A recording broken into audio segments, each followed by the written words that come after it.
নমস্কাৰ প্ৰিয় দৰ্শক সকলোকে স্বাগতম জনাইছোঁ অন্য এটা গুৰুত্বপূৰ্ণ ভিডিঅ'লৈ। এই ভিডিঅ'টোৰ বিষয়ে ওপৰত আমি ফাৰ্মাৰ আইডিৰ ওপৰত আনিছোঁ, কিন্তু ইয়াৰ লগতে আনুষংগিক 5-6টা বিষয় আছে। সেই গোটেইকেইটা বিষয় আপোনালোকক জনাই আছোঁ। সেইকাৰণে আপোনালোকে আমাৰ সৈতে সংযোগ হৈ থাকিবৰ কাৰণে চেনেলটো ছাবস্ক্ৰাইব কৰি দিয়ক অনুগ্ৰহ কৰি, আৰু ভিডিঅ'টোত এটা লাইক কৰিবলৈ নাপাহৰিব। এতিয়া আমি আহিছোঁ মূল বিষয়টোলৈ। ইতিমধ্যে যেতিয়াৰ পৰা অসমৰ কৃষিমন্ত্ৰী পীযুষ হাজৰিকা ডাঙৰীয়াই তেওঁ দায়িত্ব লৈছে, তেতিয়াৰ পৰা অসমৰ কৃষকসকলৰ যিসমূহ সা সুবিধা তেওঁলোকে পাব লাগে, চৰকাৰৰ যিকেইখন ফ্লেগশ্বিপ আঁচনি আছে বা চৰকাৰে যেনেধৰণৰ ছাবচিডি বা অন্যান্য কৃষি কাৰ্যত ব্যৱহৃত সামগ্ৰী আৰু বিভিন্ন ধৰণৰ সা সুবিধা কি কৰিছে, তেওঁ কামসমূহ খুব ক্ষিপ্ৰতাৰে তেওঁ কামসমূহ কৰি গৈছে। সেই সম্পৰ্কে আপোনালোকে ইতিমধ্যে খবৰ কাগজ হওক, নিউজত বা তেওঁৰ ছ'চিয়েল মিডিয়া ফেচবুকত এই কথাসমূহ আপোনালোকে গম পাই আছে। তাৰ কাৰণে মূল আটাইতকৈ ইম্পৰ্টেণ্ট কেইটামান বস্তু আছে, ইম্পৰ্টেণ্ট কেইখনমান ডকুমেণ্টছ আছে। সেই ডকুমেণ্টছ কেইখন যদি আপোনালোকে গোটাই লয়, অসমৰ যিসকল কৃষক আছে সেই কৃষকসকলে চৰকাৰৰ পৰা বহুত বেছি সুবিধা লাভ কৰিবলৈ সক্ষম হ'ব। সেই ডকুমেণ্টছ কেইখন কি হয়, সেই ডকুমেণ্টছ কেইখন কেনেকৈ এপ্লাই কৰিব লাগে, আৰু কৃষিমন্ত্ৰীজনে কেনেধৰণৰ সা সুবিধা আনিছে কৃষকসকলৰ বাবে, তাৰ বিষয়ে আপোনালোকে জানি লওক।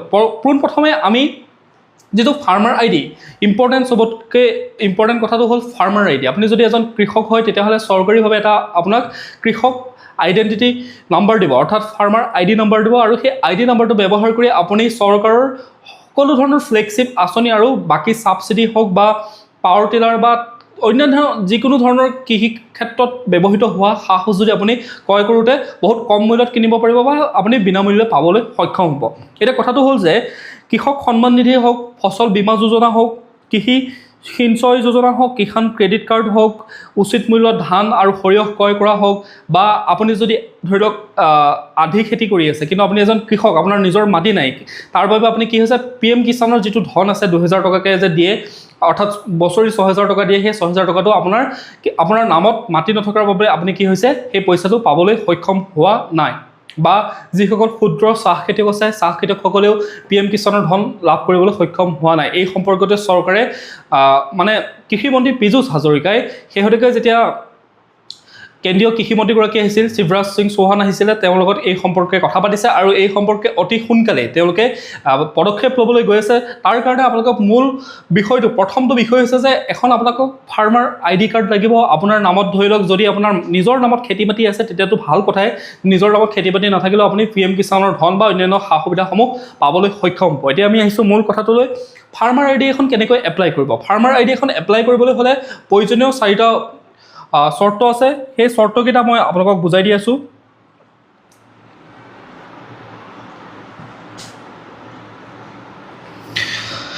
কি কি ডকুমেণ্টছৰ প্ৰয়োজন হ'ব। ফাৰ্মাৰ আইডি এখন এপ্লাই কৰিবলৈ হ'লে কিছুমান নিৰ্দিষ্ট ডকুমেণ্টছ লাগিব। সেই ডকুমেণ্টছখিনি আপোনালোকে কি কি ডকুমেণ্টছ হ'লে এখন ফাৰ্মাৰ আইডি আপোনালোকে এপ্লাই কৰিব পাৰিব। প্ৰথম কথাটো হ'ল যে ফাৰ্মাৰ আইডি এপ্লাই কৰিবলৈ হ'লে আপোনাৰ হাতত থাকিব লাগিব এখন আধাৰ কাৰ্ড, যিখন কাৰ্ড আপোনাৰ হাতত নিশ্চয় আছে।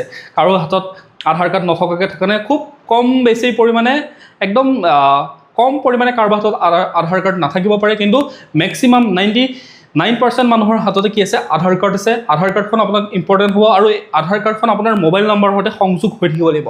ছেকেণ্ড পইণ্টটো হৈছে যে মাটিৰ নথি, অৰ্থাৎ আপোনাৰ নামত থকা জমাবন্দী হওক বা পট্টা হওক বা যিকোনো ধৰণৰ আপোনাৰ মাটিখিনি আপোনাৰ নামটো যদি আছে, তেতিয়াহ'লে সেই খেতি মাটিখিনি যিকোনো পৰিমাণৰ মাটি যদি আপোনাৰ নামত আছে, অৰ্থাৎ খেতি মাটি, তেতিয়াহ'লেও সেইখিনি আপোনাক কি কৰিব, ফাৰ্মাৰ আইডিখনত সেই বস্তুটো প্ৰয়োজন হ'ব। জমাবন্দী হওক বা পট্টা হওক বা খাজানাৰ ৰচিদ হওক, এনেকুৱা ধৰণৰ কাগজ। তাৰপিছত এখন বেংক পাছবুক লাগিব। বেংক পাছবুকখনো নিশ্চয় আপুনি খুলি ৰাখিছে। বেংক পাছবুকখনৰ লগতে এটা IFC কোড থাকে বেংক পাছবুকৰ লগত, সেই 2টা নম্বৰ দিব, বেংক পাছবুকৰ নাম্বাৰ, একাউণ্ট নাম্বাৰ, আৰু IFSC কোডটো লাগিব। আৰু চতুৰ্থটো হৈছে মোবাইল নাম্বাৰ, অৰ্থাৎ আপোনাক এটা সক্ৰিয় মোবাইল নাম্বাৰৰ প্ৰয়োজন হ'ব। সক্ৰিয় মোবাইল নাম্বাৰটো কি কাৰণে প্ৰয়োজন হ'ব, তাত আজিকালি কি হয়, OTP আহে, ওৱান টাইম পাছৱৰ্ড আহে, আৰু সেই ওৱান টাইম পাছৱৰ্ডটো আহিবৰ কাৰণে আপোনাৰ হাতত এটা সক্ৰিয় মোবাইল নাম্বাৰ লাগিব, আৰু সেই মোবাইল নাম্বাৰটো এনেকুৱা নাম্বাৰ দিব যিটো আপোনাৰ আধাৰ কাৰ্ডৰ সৈতে সংযোগ হৈ আছে। এই 4টা মূল ডকুমেণ্টছ হ'লেই আপুনি কি কৰিব পাৰিব, ফাৰ্মাৰ যিখন আইডি হয় সেই আইডিখন এপ্লাই কৰিব পাৰিব। এতিয়া ফাৰ্মাৰ আইডিখন কেনেকৈ এপ্লাই কৰিব লাগে আমি সেই বিষয়ে আপোনাক দেখাই আছোঁ। আপুনি পোনপ্ৰথমে গুগলত চাৰ্চ কৰিব PM Kishan.gov.in। pmkisan.gov.in আপুনি যেতিয়া সাৰ্চ কৰিব, সাৰ্চ কৰাৰ লগে লগে আপোনাৰ যেটো PM কিষাণৰ গোটে ভাৰতবৰ্ষৰ কৃষকসকলৰ বাবে এটা ডাঙৰ পৰ্টেল হয়, এই পৰ্টেলটো খোল খাব। এই পৰ্টেলটো খোল খোৱাৰ লগে লগে আপুনি তললৈ যদি যায়, তলত দেখিব যে নিউ ফাৰ্মাৰ ৰেজিষ্ট্ৰেশ্যন।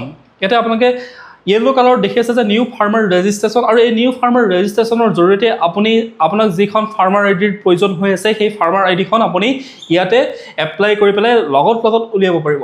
এইখন হৈছে নিউ ফাৰ্মাৰ আইডিত আপুনি ক্লিক কৰিলে, ক্লিক কৰাৰ লগে লগে ইয়াতে আহিব চাওক এণ্টাৰ আধাৰ নম্বৰ আহিব, তাৰপিছতে এণ্টাৰ মোবাইল নম্বৰ আহিব, আপোনাৰ যিখন আপুনি ৰাজ্যৰ পৰা হয়, আপুনি যিহেতু অসমৰ পৰা হ'ব, অসমৰ পৰা ভিডিঅ'টো চাই আছে, তাৰ কাৰণে আপুনি অসম ষ্টেটখন চিলেক্ট কৰি ল'লে, আৰু এটা কেপচা কোড থাকে। এই কেপচা কোডটো ইয়াত যেনেধৰণৰ তেওঁলোকে লিখিছে, capital letter small letter use কৰি যেনেধৰণে এটা শব্দ লিখিছে, সেই শব্দটো আপুনি কেপচা কোডত ইয়াত বহাই দিব। বহাই দিয়াৰ লগে লগে গেট OTP পাব, অৰ্থাৎ আপোনাৰ মোবাইলত অট'মেটিক এটা OTP আহিব। কিন্তু আধাৰ কাৰ্ডখন আপোনাৰ মোবাইল নাম্বাৰটোৰ সৈতে সংযোগ হৈ থাকিব লাগিব, অৰ্থাৎ UPI অৰ্থাৎ আধাৰ কাৰ্ডৰ যিটো ৱেবছাইট আছে, আধাৰ কাৰ্ডৰ যিটো বিভাগ আছে, তেওঁলোকে ভেৰিফাই কৰিব। ভেৰিফাই কৰাৰ পিছত আপোনাক এটা OTP পঠাব।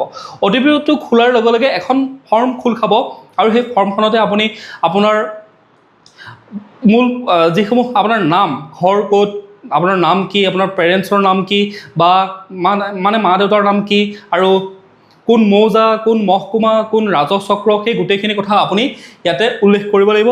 উল্লেখ কৰাৰ পাছত ইয়াত আহিব নেক্সটটো হৈছে কৃষকসকলৰ কাৰণে আটাইতকৈ ইম্পৰ্টেণ্ট হৈছে মাটিৰ দলিল বা যিখন মাটিৰ কাগজ, আপোনাৰ নামত থকা যিখন জবানবন্দী হওক, পট্টা হওক বা খাজানাৰ ৰচিদ হওক, যিখন আপোনাৰ মূল কাগজ হয়, মাটি যে আপোনাৰ হাতত আছে, আপোনাৰ যে মাটি এবিঘা বা একঠা বা 2 কঠা বা 4 বিঘা, যি পৰিমাণৰ নহওক কিয়, আপোনাৰ যিখন মাটিৰ নাম থকা, আপোনাৰ নাম থকা যিখন কাগজ, সেই কাগজখন বহুত ইম্পৰ্টেণ্ট হয়। সেই কাগজখন তাত লাগিব। লগাৰ লগে লগে গোটেইখিনি ফিল আপ কৰাৰ লগে লগে তেওঁলোকে ভেৰিফাই কৰিব। আমাৰ অসমত যিহেতু আপুনি অসম চিলেক্ট কৰিছে, অসম চিলেক্ট কৰাৰ লগে লগে আপুনি যোনখন ডিষ্ট্ৰিক্টৰ হয়, সেই ডিষ্ট্ৰিক্টৰ ৰাজহ বিভাগে সেই কথাখিনি আপোনাৰ নামত মাটি সঁচাই আছেনে নাই গোটেইখিনি চেক কৰি পেলাই এটা ফাৰ্মাৰ আইডি দিব। সেই ফাৰ্মাৰ আইডিটো ইউজ কৰি আপুনি চৰকাৰৰ যিসমূহ আঁচনি আছে, কৃষক সন্মান নিধি, ফচল বীমা যোজনা বা কৃষি সিঞ্চয় যোজনা, কিষাণ ক্ৰেডিট কাৰ্ড অৰ্থাৎ লোন ল'বৰ কাৰণে কৃষকৰ যিটো KCC লোন বুলি কোৱা হয়, সেইটোৰ কাৰণে, বা আপুনি উচিত মূল্যত কেতিয়াবা বস্তু আপোনাৰ ধান বা সৰিয়হ বা যিসমূহ খেতি কৰে, সেই খেতিসমূহ কেতিয়াবা দাম বহুত কমি যায়, কিন্তু চৰকাৰে আপোনাক উচিত মূল্য দি পেলাই বস্তুসমূহ ক্ৰয় কৰিব। লগতে আৰু বিভিন্ন ধৰণৰ এতিয়া আঁচনি, নতুন নতুন আঁচনি আহিছে, মই গোটেই কথাসমূহ আপোনালোকক পাছে পৰে কৈ যাম। কিন্তু এইখিনি কৰিবলৈ হ'লে আপুনি নিজে যিহেতু কৰিবলৈ নোৱাৰিব, তাৰ কাৰণে আপোনাৰ কাৰণে বেষ্ট উপায়টো হৈছে আপুনি এটা CSC চেণ্টাৰ অৰ্থাৎ কমন ছাৰ্ভিচ চেণ্টাৰ,